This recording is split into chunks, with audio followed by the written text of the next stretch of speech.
Boa noite, meus irmãos.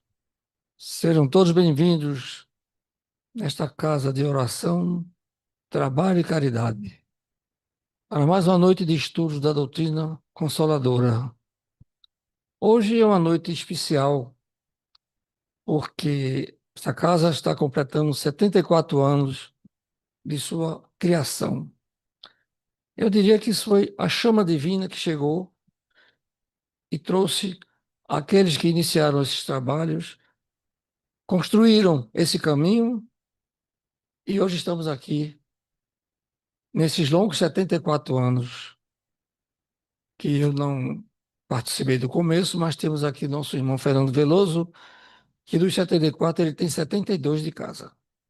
Praticamente ele nasceu aqui, né? Então, é uma noite muito jubilosa para nós, porque a Casa Espírita, conforme nosso irmão vai explanar, tem a sua finalidade, tem a sua missão diante da sociedade, diante de Deus. Então, nosso irmão Bruno Tavares, da Casa dos Humildes, nos honra com a sua presença mais uma vez para trazer o tema A Missão da Casa Espírita. A Casa Espírita tem uma missão e os trabalhadores também têm. Então vamos passar para o nosso irmão Bruno Tavares, aliás, para o nosso irmão Adolfo, para que ele faça a prece inicial.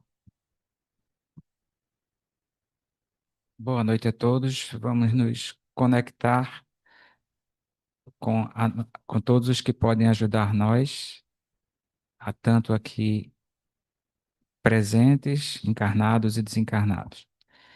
Deus, nosso Pai, Jesus, causa primária, Jesus, nosso irmão maior, fonte de luz para todos os caminhos. Maria, símbolo de amor incondicional. Somos extremamente agradecidos por poder participar dessa casa, pelo privilégio de termos uma casa que, desde o seu início, busca divulgar, praticar, estar sempre atento às mensagens que Jesus sempre nos ilumina. Agradecemos também a possibilidade de ter os mentores da casa, nossos espíritos amigos, que estão sempre nos acompanhando e direcionando os nossos trabalhos. E agradecemos muito todos os trabalhadores que ajudaram a construir essa casa, desde seu fundador, que comemoraria também aniversário de nascimento nesse dia, e todos os trabalhadores que sempre participam, acompanham, estimulam e ajudam a construir essa casa, fazendo com que Jesus esteja sempre nos iluminando, sempre trazendo suas mensagens.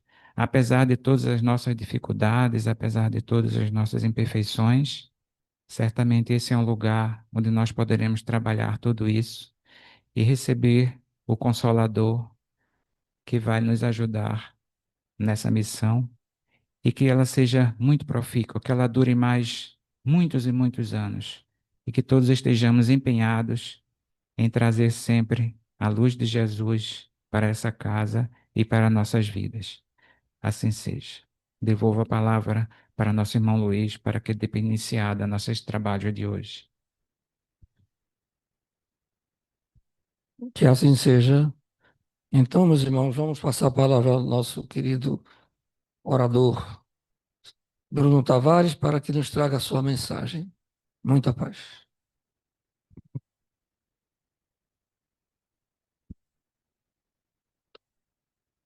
Bem, meus queridos amigos e irmãos, muito boa noite. É um motivo de alegria, de emoção estar aqui nessa noite de hoje, a noite dos 74 anos do Caminhando para Jesus. Então, parabéns a todos vocês nos dois planos da vida, né? Eu estava aqui imaginando algumas pessoas que devem estar aqui presentes, pelo menos eu desejaria que estivesse aqui presente, né? E a gente imagina companheiros valorosos aqui do Caminhando para Jesus, que hoje já estão em outro patamar, em outra perspectiva, mas ainda trabalhador do Caminhando para Jesus, né? Pessoal, e não posso deixar de falar na minha emoção de reencontrar Fernando Veloso, que na noite de hoje, né? Esse amigo de quase 40 anos, porque a primeira vez que eu vim palestrar aqui no Caminhando para Jesus foi em 1993, exatamente 32 anos. E eu nunca mais deixei de vir ao Caminhando para Jesus, né? Nunca mais. Hoje eu era um garoto de 20 e poucos anos, hoje eu tenho 58 anos, já. Então, e Fernando Veloso, quando me convidou, fiquei muito contente, né? Eu já conhecia seu Jomar, que o Veloso dizia, lá no Caminhando tem o maior conhecedor do Livro dos Espíritos de Pernambuco. E eu ficava ouvindo aquilo, aí um dia, na minha frente, seu Jomar, né? Só que seu Jomar era mais ainda, Veloso foi econômico, né? Ele sabia de cor e salteado tudo, né? E Veloso é um amigo da Casa dos Humildes, né? Tem algumas pessoas hoje aqui que estão sempre na Casa dos Humildes, meu amigo Damásio, né? Tal. Veloso dizia que Bete Damásio, né? Lá da Casa dos Humildes, Veloso verdadeiramente conheceu quando ela usava Maria Chiquinha, né? No cabelo, né? Então, e Veloso é testemunho ocular. Me viu quando eu tinha cabelo. Veloso sabe que eu não sou feio, eu só sou careca, não é? Pessoal, então deixemos as amenidades já. A gente vai dividir essa reunião em quatro partes já. Claro, o tema que me foi dado na noite de hoje, missão do Centro Espírita. Você fiel a ele. Agora, ora, a gente vai para o Caminhando para Jesus, ora para os aspectos gerais da palestra. Mas claro que eu vou começar pelo Caminhando para Jesus, porque esse é o único caminho. O título não é da terra, não pode ser da terra, o título dessa instituição, né? Caminhando para Jesus, porque Ele é o único caminho, verdade e vida para Deus. Então, não nos afastemos jamais desse caminho. Mas tudo começou em 21 de junho de 1951, no alto do Pereirinha, onde Aníbal Guimarães Ribeiro e mais alguns amigos iluminados já fundaram o Caminhando para Jesus. Existe até, isso é histórico, né? Uma fotografia de Aníbal e esses amigos lá. Isso é muito importante, a gente vai, no momento, se deter sobre isso. Para o Centro Espírita, a historiografia, a gente tem que ter a memória de uma casa espírita. E o Caminhando para Jesus está de parabéns, né? Porque registrou, está numa imagética. Historiografia não só é texto, não só é artigos, né? Livros, né? É também audiovisual, as fotografias. Então, a princípio funcionou numa escola em Água Fria que preparava as crianças e enviava para o seu preparo escolar, além de ter os afazeres e um centro espírita. Até que mudou de endereço de forma definitiva para a rua Doutor Machado, número 168, né? Essa casa maravilhosa, né? Esse endereço que todos nós sentimos ser a nossa segunda casa. Engraçado que eu, desde os meus 16 anos, escutava Veloso dizer na tribuna quando era anunciado lá na Casa dos Humildes. Olha, do caminhando para Jesus, não, eu sou da Casa dos Humildes. Casa dos Humildes é a minha casa, né? Só que eu não pensei nunca, hoje é a minha vingança, viu, Veloso? Que um dia chegar que eu ia dizer, né? Isso aqui também é minha casa, né? Eu vou dizer uma coisa a vocês, eu amo tanto o Caminhando para Jesus, como eu amo tanto a Casa dos Humildes, né? Lá eu cuido mais, né? Porque é minha raiz, como eu sei que tem muita gente que cuida aqui, né? Então, Rua Doutor Machado, 168, né? Quantos de nós, ao longo dos anos, a gente se dirige aqui, esse ambiente tão aconchegante, sempre renovado, uma psicosfera preparada pela equipe espiritual. E difícil a gente conhecer um centro tão simpático, tão agradável, a gente se sente bem. Eu conheço muitos centros que a gente se sente bem. Né? Conheço também alguns que eu não me sinto bem, né? Faz parte. Mas então, tudo isso foram esses irmãos lá no início, e vocês que continuam com a mão na charrua, né? Levando o ideal de Aníbal à frente. Eu vou me referir no verdadeiro autor dessa frase, desse pensamento, mas eu quero no início dizer aqui para a gente ter a ideia, né? Quando a gente pisa ali no portão do Caminhando para Jesus, como se a gente vislumbrasse seu Aníbal dizendo assim, né? Muito cuidado com o chão que vocês estão pisando, porque vocês estão pisando nos meus sonhos, né? Então, porque foi o sonho de Aníbal que concretizou no plano Terra um ideal sonhado e criado no plano do Espírito, o caminhando para Jesus. E como todo centro espírita que se preze, ele tem uma missão a cumprir. Missão do centro espírita. Ah, daqui a pouco eu vou falar mais em Veloso, Jomar, meu amigo Romildo Bezerra, que eu estou vendo aqui, outro querido e com a ligação tão grande com a Casa dos Humildes também. Romildo, as palestras de Romildo, sempre palestras, né? Instrutivas, palestras bem-humoradas, alegria de Romildo ao pregar a doutrina. Então, a missão da Casa Espírita. Caminhando tem essa missão. Toda a sua trajetória, a sua história. Por isso que a gente tem que preservar a memória de Aníbal, daqueles que estão no andar de cima. Daqui a pouco a gente fala, Dona Selme, está aqui Adolfo, seu Jomar e tantos outros. Hoje, ter que dizer isso é fogo, né? Que há um mês e pouco atrás ele estava aqui gravando a reunião, nosso querido Rogério, que de forma abrupta partiu, mas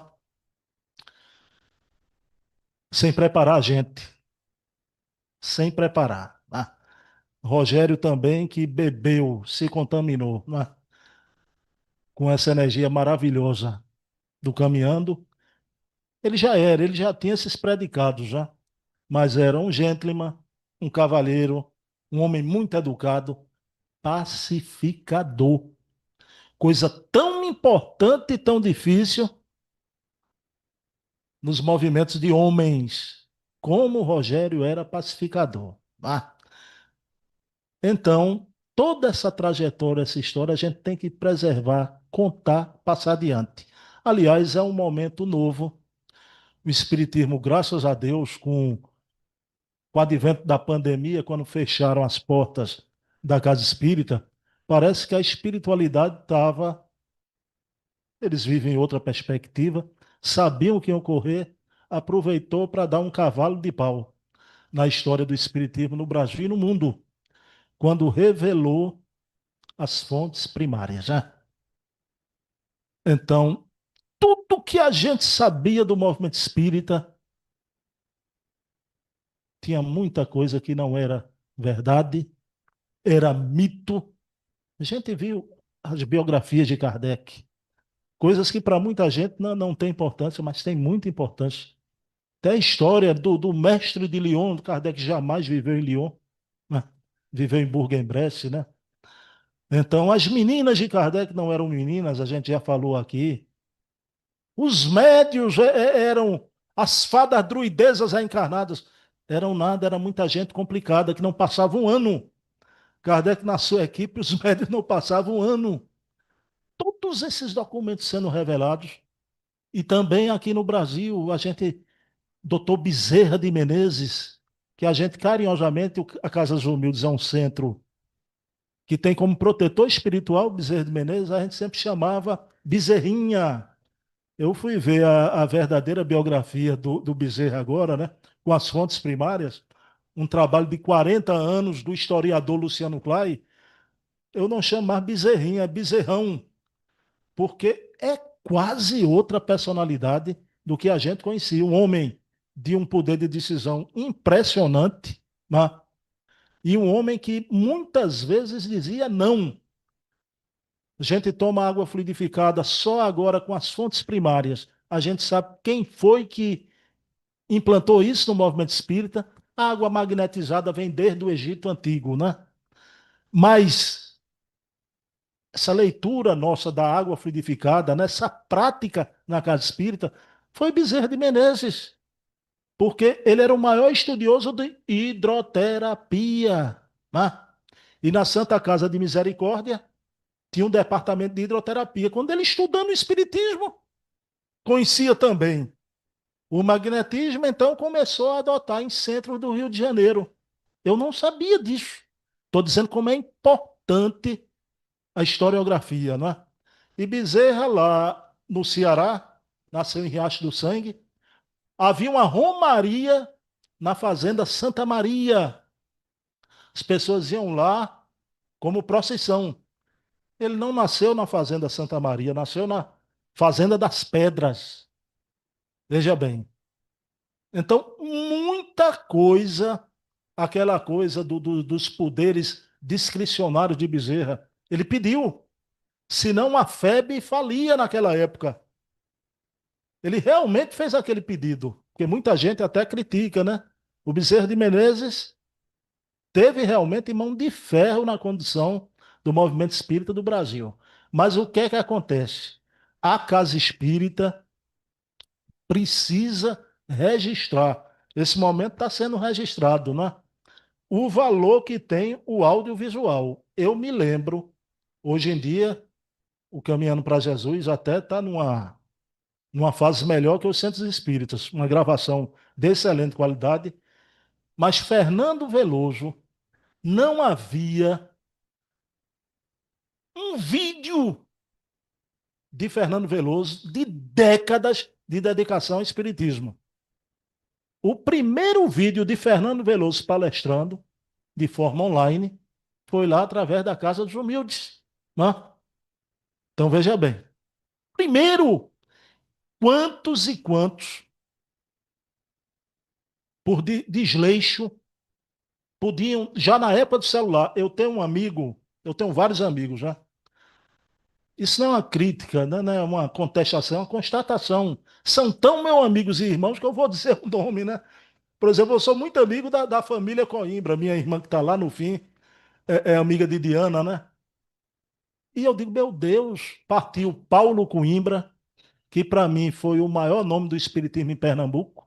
Ah, Fernando gostava muito dele, toda vez que Paulo Coimbra ia lá na Casa dos Humildes, Fernando ia. Então, seu Luiz Coimbra Filho,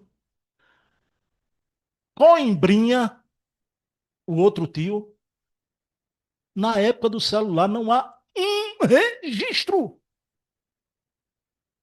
Por falta de vontade e de interesse que a pessoa está ali, é da família, umbriando todo dia, de fazer uma entrevistinha, mas, veja bem, para registrar, porque o que esse pessoal levou foi com eles. Eu me lembro 15 dias antes de minha mãe partir para o plano espiritual. Eu conversando com ela e a gente se lembrou que Fátima e Lúcia aqui vão se lembrar, né? Mamãe dizia, tu te lembra do teu tempo de escola, de seu Ivan Alfaiate? Se lembra de seu Ivan? Né? Eu digo, eita mamãe, seu Ivan. E eu ficava, toda vez que eu ia lá, nunca estava bom, ele, passa tal dia, tal, tal. Mamãe disse uma coisa que serve para isso que eu estou falando, né? Essas memórias só tem eu e você. Quando eu partir, você não vai ter ninguém para conversar sobre isso, né? Essas memórias vão ficar comigo, né? E eu concordei com ela. Mas eita, mamãe, já estou vendo que tem Fátima e Lúcia que eu posso conversar sobre isso, né? Então, olha a importância para a casa espírita. 300 espíritas aqui. Né? Elias Alverne Sobreira, fundador da campanha do Quilo em Pernambuco. Olha o que é a missão do Centro Espírita, né? Estava lá levando a campanha do Quilo para a Feira de Santana. O espírito de Santo Agostinho, através de uma média, olha lá, a teia, Santo Agostinho, codificação, Casa dos Humildes, mandou ele voltar imediatamente para o Recife, para fundar essa casa de oração e trabalho, onde muitos aguardavam a reencarnação para ali trabalharem. Né? E ele voltou, fundou a Casa dos Humildes. Né? Ele, na época, foi criticado porque diziam que ele estava construindo um hotel para as vovozinhas, que aquilo era um luxo. Um ambiente simples, né? Hoje em dia a gente acha um ambiente tão simples, né? Então, Sobreira, um homem de visão, deixou uma obra importantíssima, O Bom Combate. Alguém aqui já leu esse livro? Já leu, Damásio? Já leu. O Bom Combate, onde está registrado em livro a história da Casa dos Humildes. O militar da aeronáutica com um barbeiro, né, que era lá do Centelha de Jesus, Joãozinho, um militar e um barbeiro se uniram e criaram a Casa dos Humildes. Hoje a gente vê, abre o livro, vê as fotos, vê, meu Deus, onde é que eu estava naquela época? Eu não estava nem na Terra ainda, né? O Jesus no Lar, que é uma história linda. É o centro espírita que tem um colaborador aqui, que colabora lá também, Trajano, que é o Jesus no Lar, lá na Madalena, né? Ele fica bem próximo ao Esporte Clube Recife, né? É até bom porque ele fluidifica, limpa aquela região ali, né? Do esporte, né? Do querido co-irmão. Se eu estou dizendo co-irmão, é porque eu não sou rubro-negro, né? Então, o Jesus no Lar é uma história impressionante que tem a ver com o desencarne de Divaldo Franco agora, né? Seu Luiz Guimarães conhece Silvio Mariano também, teve lá algumas vezes, Taua, né? Um homem que vivia no country club. Olha a missão do centro espírita logo no seu início, como é. O centro espírita às vezes nasce de uma dor profunda. E o seu filho, Hortêncio, um jovem, adquire uma doença degenerativa. Fica na cadeira de roda e Dona Naide, mulher de seu Alfredo Azevedo, um empresário rico aqui em Pernambuco, vai à Casa dos Espíritas de Pernambuco, do querido João Batista Campos, que existe até hoje, tá ali nas graças, né?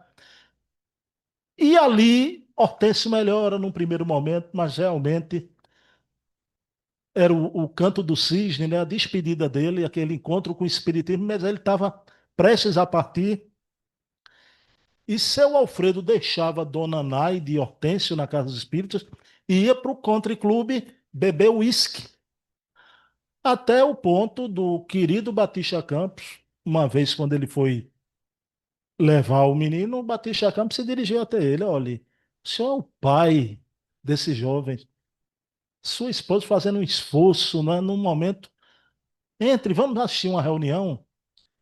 E Alfredo Azevedo assistiu aquela reunião, achou interessante, começou a conversar com João Batista Campos e compreendeu a profundidade do espiritismo, que não era só como muita gente pensa, tirar espírito, né?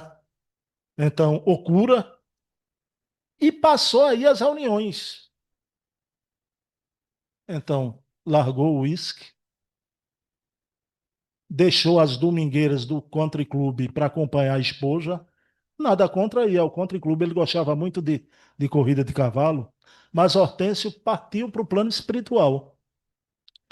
E na época o Alfredo Azevedo morava ali na Avenida 17 de Agosto, num casarão. E era outro contexto, né? Não vamos criticar nem fazer anacronismo, né?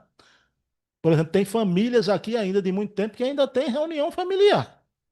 Os Coimbra mesmo tem a reunião lá, desde os tios velhos, né? Seu Alfredo começou a fazer reunião em casa.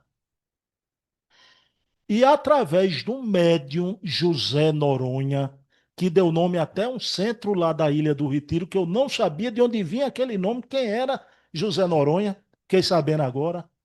Um grande médium aqui em Pernambuco, o Hortêncio se comunica, né?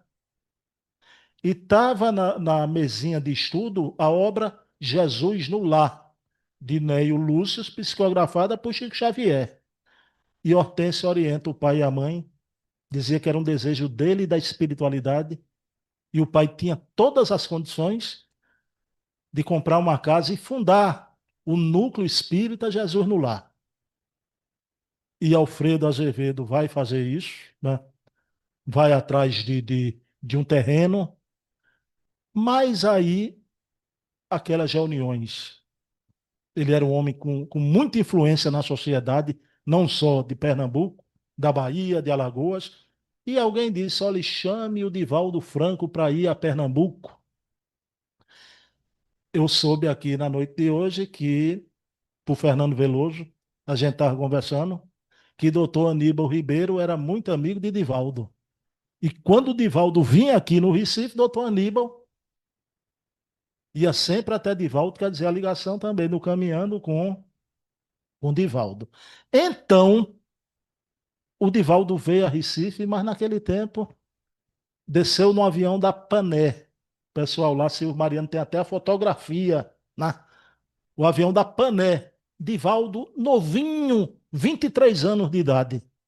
Divaldo já era, né, essa locomotiva aos 23 anos de idade, né? E o Divaldo, participando da reunião com o senhor Alfredo, né, vai realmente sacramentar a construção do nosso lar. Só quando ele desce no aeroporto, seu Alfredo sabia que era ele, mas ele imediatamente olhou para seu Alfredo, né? Aí o Alfredo pergunta, ele, Alfredo Azevedo, Divaldo, como é que você sabia que eu era eu, né? Ele não, porque lhe acompanha o Hortêncio. O Hortêncio já tinha conversado conosco mais de uma vez, né? E até a última vez que Divaldo esteve aqui, no centro de convenções para uma palestra e teve um encontro com a juventude, ele disse: quem está participando no plano espiritual é um jovem, Hortêncio Azevedo. No plano espiritual, as décadas passam, mas o espírito continuou com aquela forma tipo de juventude, né? Então, vai ser criado Jesus no lar, e ali naquela mesa grande, que é a mesma mesa tal, a que a gente palestra lá. Eu gravei até um programa recente com o Silvio Mariano e perguntei: Silvio, é a mesma mesa, é uma mesa de madeira de lei, né? Estava ali Divaldo Lírio Ferreira, um dos fundadores da Federação Espírita Pernambucana, que eu não só conhecia de nome. Olha a importância da historiografia, da imagética. Eu digo, meu Deus, seu Lírio Ferreira. Se eu desencarnasse isso no plano espiritual, eu não ia saber, agora eu sei, né? Então, Divaldo jovenzinho, seu Alfredo Azevedo, então, na inauguração do Núcleo Espírita Jesus no Lar. O Silvio Mariano tem palestras de Divaldo, é um negócio de maluco, né? Ele transcrevia em letras. Ele tem páginas e páginas, né? E a preocupação que fica, eu digo, Silvio, tu tem, porque o pessoal não pensa nisso, não, né? O pessoal pensa que vai. E é até chato você abordar isso, né? Com o meu amigo Silvio. Eu digo, Silvio, tu estás com 77 anos. prepara alguém para tomar conta disso. Porque, porque ele já disse isso de público numa live, né? Ele disse que a mulher disse: eu tiro esse papel daqui, eu jogo no lixo, né? Ele teve que tirar a papelada da casa dele. Então, olha a importância da imagética. Aqui, hoje eu fiz um pedido a seu Luiz Guimarães, a Fernando. Seu Luiz escreveu um artigo onde eu coloquei essas fotografias todas, tá? Tava lá seu Aníbal Ribeiro de paletó, gravata, né? No alto do Pereirinha. A gente tem hoje, veja bem, isso é um documento. Agora, fica aqui um pedido, sei lá se tem alguém aqui que trata com literatura, né? O pessoal do Jesus no Lar fez isso, com a historiadora Lúcia Loureiro. Silvio pegou esses dados todos, deu para ela, ela fez um folhetozinho. Aquele seu artigo, aqueles dados todos, né? Se pudesse fazer um folhetozinho para perpetuar, um livretozinho, não era caro, a história do. Mas são os 3 centros espíritas que eu conheço que têm esse cuidado com a historiografia. Tem uns elementos, porque tem centro espírita que você vai e que não sabe de onde vem, para onde vai, quem foram os fundadores, mas e a gente precisa conhecer o passado para agir bem no presente, para construir um futuro melhor, né? A memória é muito importante.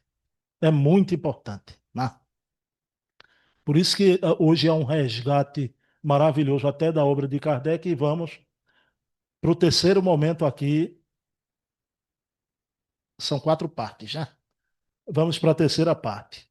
Missão do Centro Espírita: de evangelizar as criaturas, dá-las o conhecimento das verdades espirituais, a saber, existência de Deus, imortalidade da alma, pluralidade das existências, pluralidade dos mundos habitados, comunicabilidade dos espíritos com os homens. Para exercer essa missão, tem que ter cuidado, né? Cuidado com a prática, cuidado com o livro, cuidado com a tribuna. Querido Herculano Pires, na obra O Centro Espírita, Herculano, que no dizer do Espírito Emmanuel, esse espírito de sabedoria, né? O orientador da mediunidade de Chico Xavier, o Emmanuel disse que o professor Herculano Pires foi o metro que melhor mediu Kardec. Herculano inicia sua obra, O Centro Espírita, dizendo assim, como um lamento: ah, se os espíritas soubessem o que é um centro espírita, quais são realmente a sua função, o seu significado, o espiritismo seria hoje o mais importante movimento cultural e espiritual da Terra, se soubéssemos o que é um centro espírita. Se ele não atingiu isso, de ser o mais importante movimento cultural e espiritual da Terra, é porque o centro espírita permanece ainda desconhecido no seu significado, na sua função. Mas Herculano diz: o que fazemos em todo esse vasto continente espírita, principalmente o Brasil em dimensões continentais? É um esforço imenso de igrejificar o espiritismo, de emparelhá-lo com as religiões decadentes e ultrapassadas, formando por toda parte núcleos místicos e, portanto, fanáticos, desligados da realidade imediata. Olha lá. Grupos místicos, fanáticos, e você chega em muitos arraiais espíritas, é feito a seleção da Alemanha antigamente, né? Que praticava uma coisa parecida com futebol, que você achava que era futebol, mas não era futebol.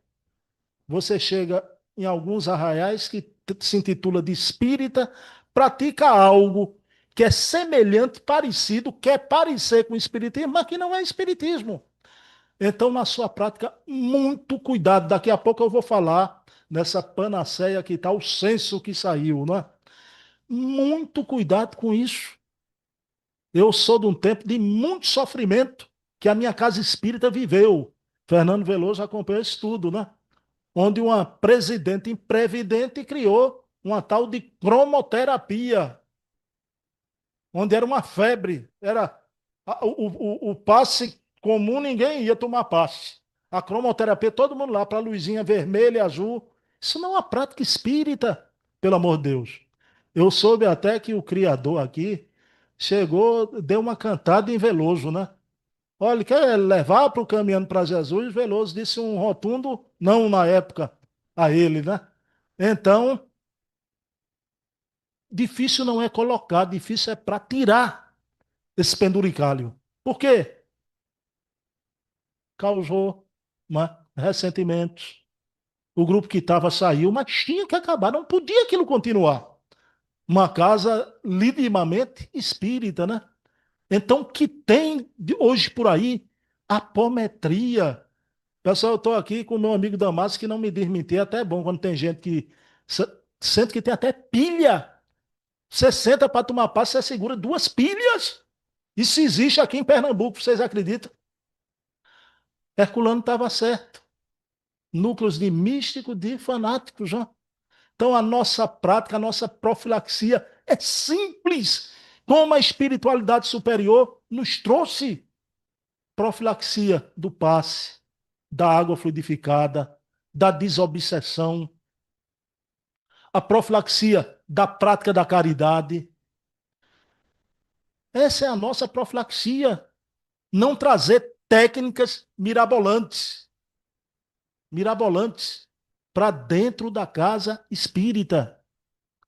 Então a gente precisa ter muito cuidado, porque é uma febre em determinados momentos. Então vamos adiante. Isso faz 30 anos esse ocorrido na Casa dos Humildes. Né? 30 anos. Aí foi preciso, quando o Divaldo começou a falar, né? Então quando o pessoal despertou, mas até despertar, aí tem um leite derramado, né? O livro, meu Deus, você entra em algumas livrarias, você tem vontade de fazer um tratamento de desobsessão na livraria, né? Porque muitas vezes tem de tudo, menos espiritismo. Né? A livraria espírita é para conter livros espíritas. Você individualmente, você pode ler tudo. Tudo. Até numa biblioteca, assuntos correlatos, tudo bem. Mas a livraria você tá, é o alimento para quem está chegando, né?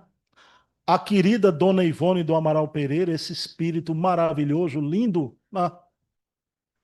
Ela tem uma obra A Pena e o Trovão.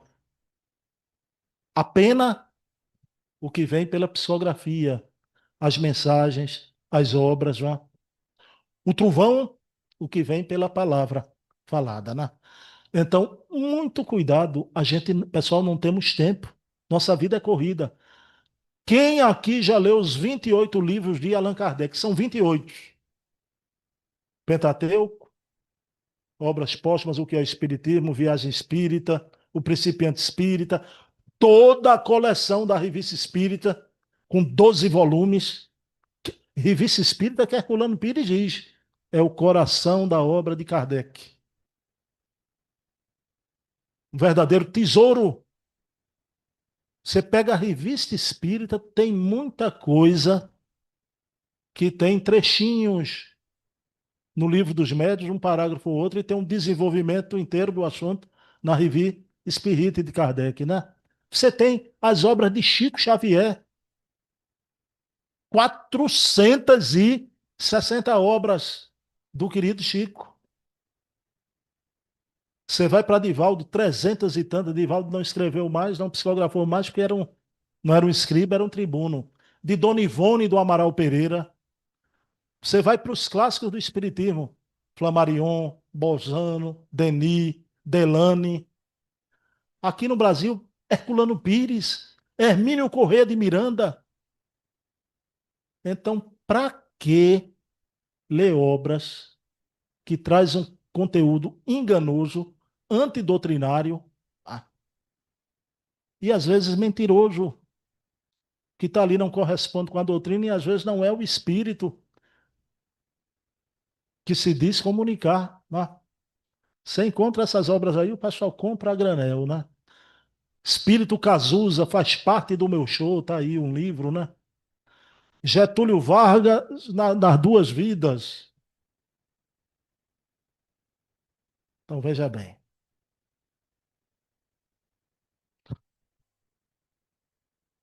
Um roqueiro no além, quando a gente tem substâncias. Ah, mas o jovem, tá aí a literatura infanto-juvenil, Richard Simonetti. Ah, mas as criancinhas, meu Deus do céu. Vocês sabem quem é espírita?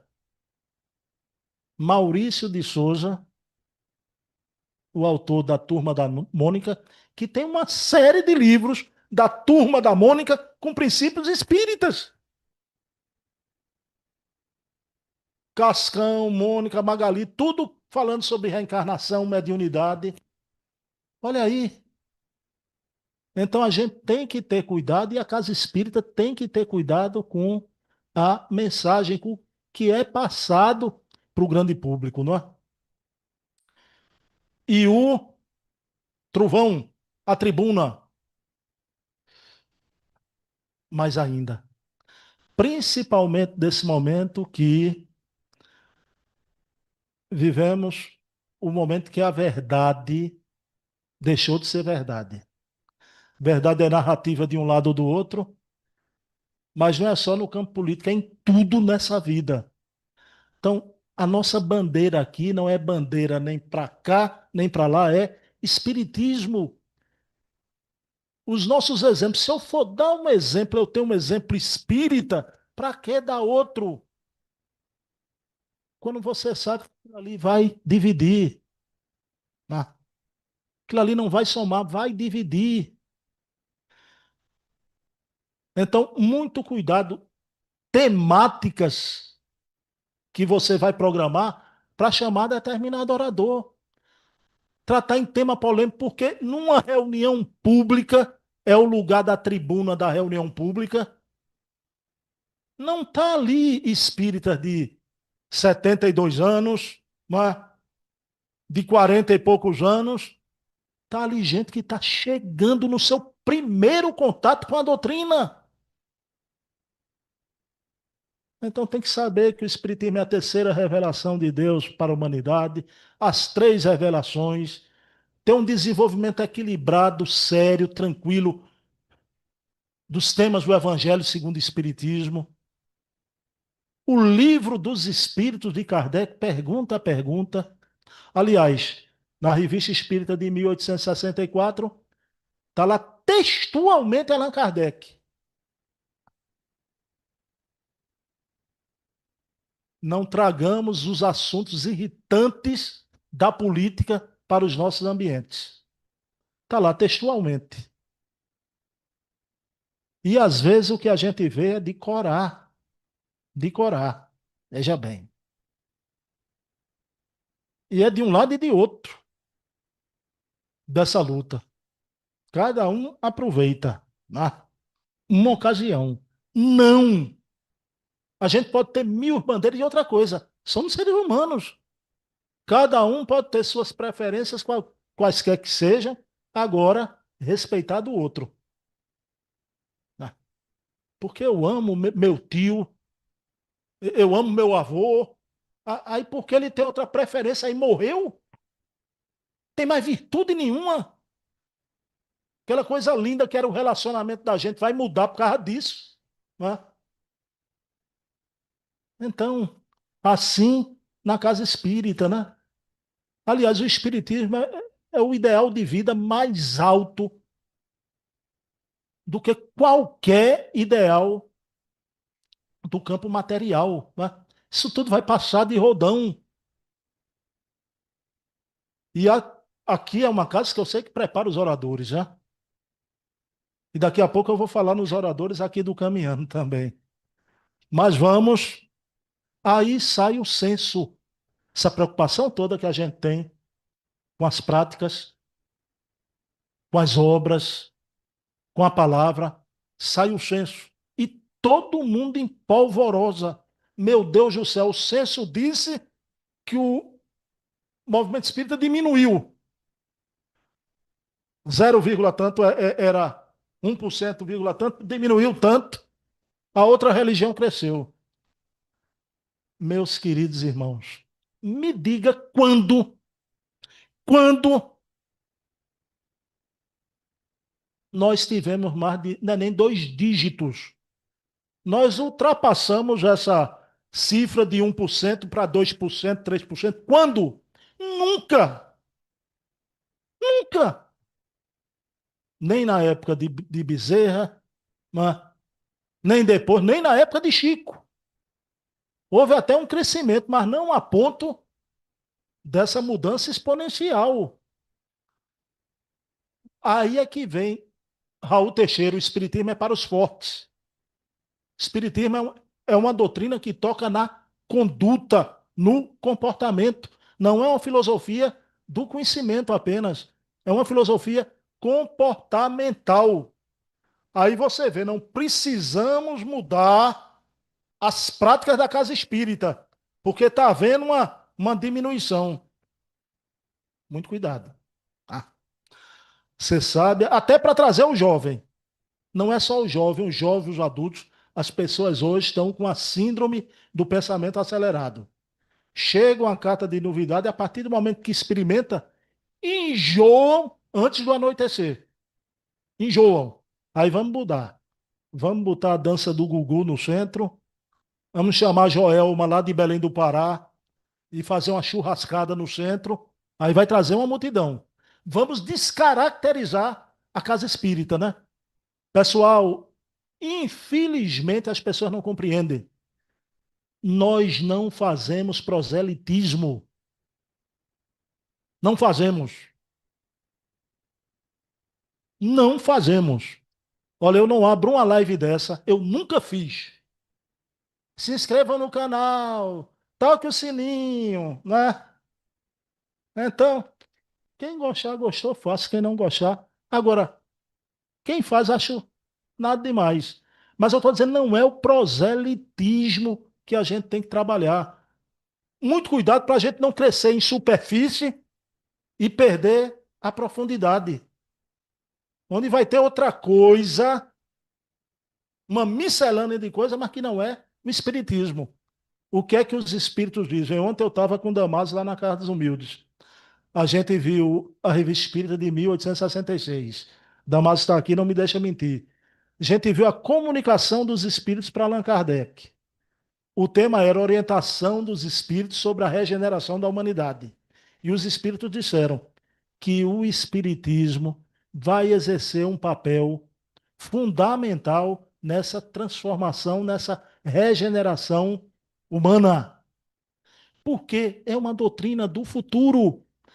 Kardec previu a 5ª fase do espiritismo. Está lá em Obras Póstumas, né?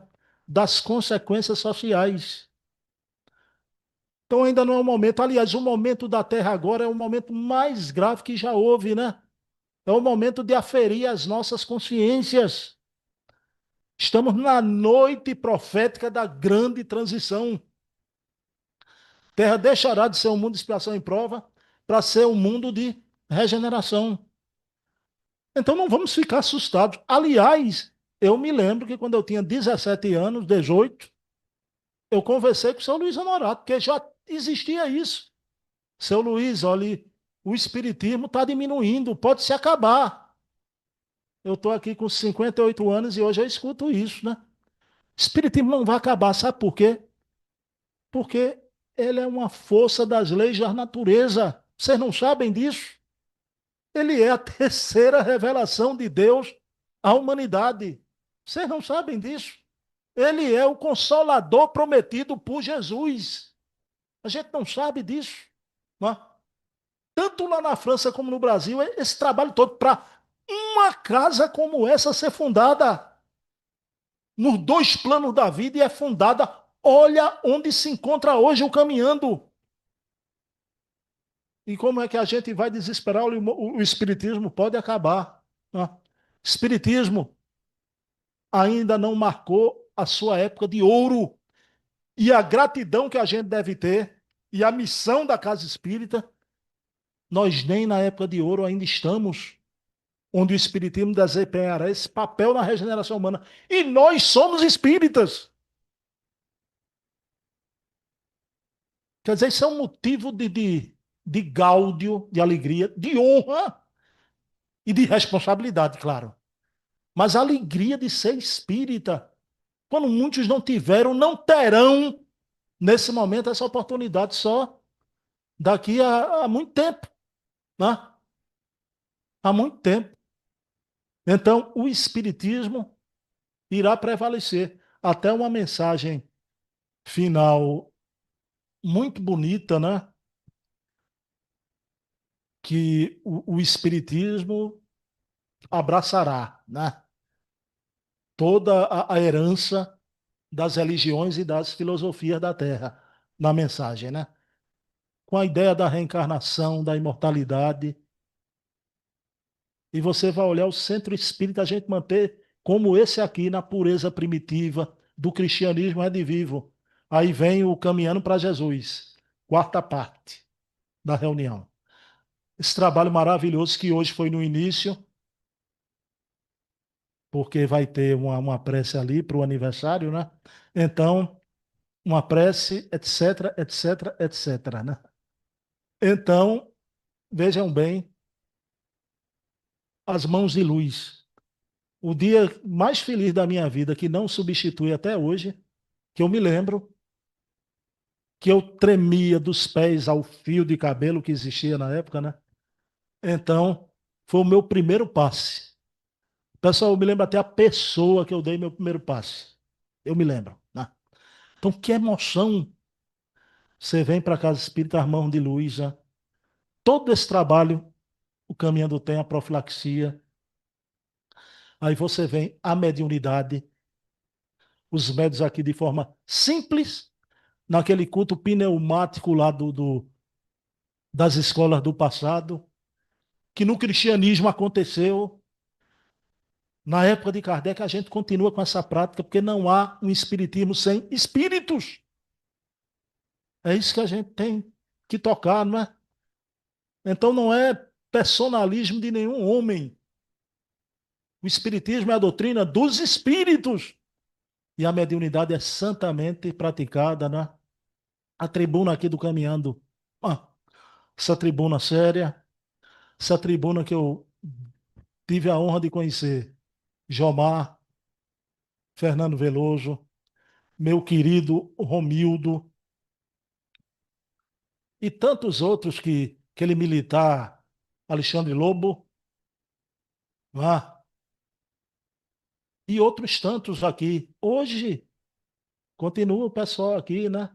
Minha querida mãe de Felipe Francis, Ana Paula Pimentel, que viajou, está retornando à Casa dos Humildes, graças a Deus, agora, não é? Seu Luiz Guimarães, tantos e tantos que usam a palavra de forma séria, responsáveis. Outros que não estão aqui, eu tenho que falar. Me lembrem aí, Paulinho Cartagenes, que há tanto tempo, né, vi até a palestra dele, a última que ele fez aqui. Então, quanto tempo com seriedade, né? Agora, é família. E você precisa, aí vem Dona Ivone do Amaral Pereira, nessa obra maravilhosa. O zelo da tua casa. É família. Família tem um quê? Vou tomar como parâmetro para a minha Casa dos Humildes, né? Família às vezes tem arenga. Tem um que não concorda com o outro. Isso é normal, isso é vital. Isso é vida. Quando tiver um só pensando, todo mundo igual concordando, isso é ditadura. Ah, é ditadura. Então isso é vida, né? Então família, todos podem ter uma discordância e outra, agora zelar pela casa, defender a sua casa, né? Essa casa que você ama. Eu me lembro que quando eu jogava bola, eu tinha dois primos meus, né? E que era isso, e quando a gente estava jogando, eu apelava muito, eu dava um carrinho, aí vinham para cima de mim, meus primos entravam para me defender, né? Que é isso? Estou dizendo, isso é a nossa casa. Ninguém pode desfazer do caminhando, né? O caminhando é uma casa respeitável, uma casa de luz e é uma família. Então, calemos os nossos egoísmos, os nossos orgulhos, ah, os nossos ressentimentos, as nossas razões. Eu lembro de Chico Xavier, mas Emmanuel, eu não vou receber essa mulher, mano. Você viu o que ela fez semana passada? Você não acha que eu tenho razão? Chico, você tem a razão. Ela tem a necessidade. Ah, então, calemos até as nossas razões em prol renúncia, que é bonito na tribuna. Ah, essas palavras são lindas na tribuna, né? Renúncia, devotamento, abnegação, perdão. Mas quando desce da tribuna, como é difícil. Ah, como é difícil. Então, é isso. Então a gente tem concretizado no plano terra o ideal que desceu do plano do espírito há 74 anos atrás e é um milagre da vida. Ah, quantas décadas, quanto suor, quanto trabalho, quanta disponibilidade, né? Quanta renúncia de todos os presidentes, dirigentes. Não é fácil. Por isso que o Espiritismo é para os fortes. Os médios abnegados não é fácil. Décadas ali, naquela rotina, a rotina do bem. Porque é isso. Tem gente que chega no centro espírita, é uma novidade na fase de tratamento. Depois fica rotineiro. Mas fica rotina mesmo, né? Mas é a rotina do bem, do amor, que te traz equilíbrio, né? E que na noite das nossas vidas, nos nossos últimos momentos, vamos lembrar de todos, dos nossos familiares, da nossa mãe, do nosso pai. Mas eu, naquele momento final, vou me lembrar da minha casa dos humildes. Se der tempo, a perturbação não for tão grande, eu vou me lembrar do caminhando também. Caminhando para Jesus, né? Então, a gente agradecer a Deus. Então, a palavra final é de agradecimento a Deus e a Jesus por esse trabalho lindo, por vocês existirem, porque não há uma casa espírita sem os seus trabalhadores, né? Vocês que fazem o caminhando ser o que é, né? Essa nossa Shangri-La é a casa da nossa eterna juventude. E é a casa que matou a morte. Por isso, provavelmente, Aníbal Ribeiro, eu imagino muito seu Jomar. Ah, quantas vezes seu Jomar estava aqui, seu Jomar presente, Dona Selme, o querido Rogério. Estou imaginando o Rogério sentado ali, ó. Não sei se ele está ali, de frente para o computador. Ah, esse trabalho que Rildo continua, né? Então, são os nossos irmãos que eles agradecem muito terem gasto a vida num trabalho como esse, né? Então, não há nada tão honroso como a gente gastar a vida no trabalho do ideal do Centro Espírita. Essa casa que tem a missão mais linda do mundo, que é regenerar almas. E esse é o papel do Espiritismo, como disse o Espírito ontem na Revista Espírita, né? O papel do Espiritismo é a regeneração da humanidade, né? Então, sermos hoje melhor do que ontem fomos e amanhã muito melhor que hoje. Eu acredito, é possível. Pessoal, um beijo na alma e ser feliz caminhando para Jesus. Que Jesus te abençoe sempre. Segue aquela luz, a luz de Jesus, como tens feito até o dia de hoje, caminhando para Jesus. Muita paz.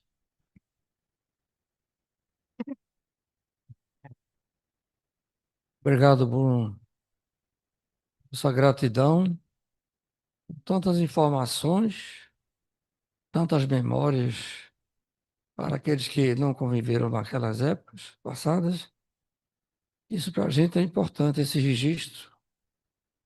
Eu diria que esta casa foi construída com cimento do amor e semente da caridade para se constituir num hospital que recebe almas enfermas.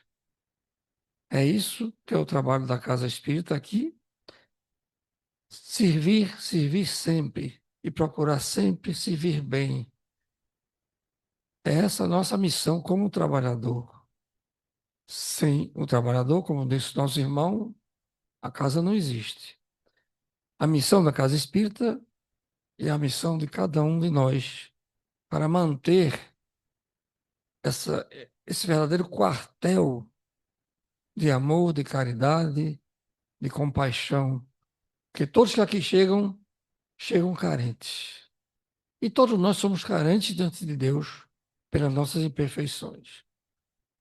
Continuemos com essa luta, com este combate, sem sangue, com amor. Então eu passo agora a palavra ao nosso irmão Tibiriçá para fazer a nossa prece de agradecimento. Boa noite a todos. Hoje uma noite diferente, né? Além do aniversário do centro, tivemos também uma palestra diferente, né? Quantas informações preciosas foram trazidas, não só da casa aqui, do Caminhando para Jesus, como do o surgimento do Espiritismo, a necessidade da gente estar sempre buscando a verdade, buscando levar o conhecimento sem essas novidades, como foi citado aqui, né? Porque a seriedade do centro já nos basta, né? Nos basta, é isso que fez com que hoje a casa esteja aqui lotada, esteja cheia, né? Quantos expoentes foram falados aqui, Chico Xavier, Divaldo Franco e outros tantos daqui da própria casa, né?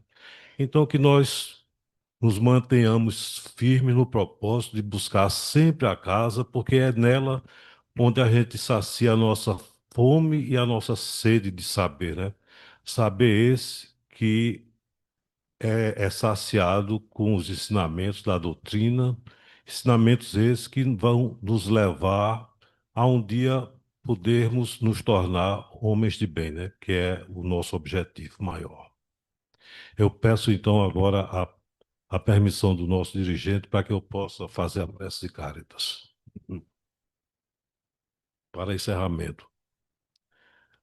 Deus, nosso Pai, que tendes poder e bondade, dai força àquele que passa pela provação, dai luz àquele que procura a verdade, ponde no coração do homem a compaixão e a caridade. Deus, dai ao viajor a estrela guia, ao aflito a consolação, ao doente o repouso. Pai, dai ao espírito a verdade, à criança o guia, ao órfão o pai. Senhor, que a vossa bondade se estenda sobre tudo que criastes. Piedade, meu Deus, para aquele que vos não conhece, esperança para aquele que sofre. Que a vossa bondade permita aos Espíritos Consoladores derramarem por toda a parte a paz, a esperança e a fé. Deus, um raio de luz, uma centelha de vosso amor pode iluminar a terra. Deixai-nos beber nas fontes dessa bondade fecunda e infinita, e todas as lágrimas secarão, todas as dores acalmar-se-ão. Um só coração, um só pensamento subirão até vós como um grito de reconhecimento e amor. Como Moisés sobre a montanha, nós os esperamos com os braços abertos, ó poder, ó bondade, ó perfeição. E queremos de algum modo alcançar a vossa misericórdia. Deus, dai-nos a força de ajudar o progresso a fim de subirmos até vós. Dai-nos a caridade pura, dai-nos a fé e a razão. Dai-nos a simplicidade que fará das nossas almas o espelho onde se deve refletir a vossa imagem. Que assim seja. Que assim seja. Então, meus irmãos, parabéns para o Caminhando para Jesus, parabéns para nós trabalhadores, Parabéns para aqueles que aqui chegam buscando o caminho de Jesus. Paz e luz para todos.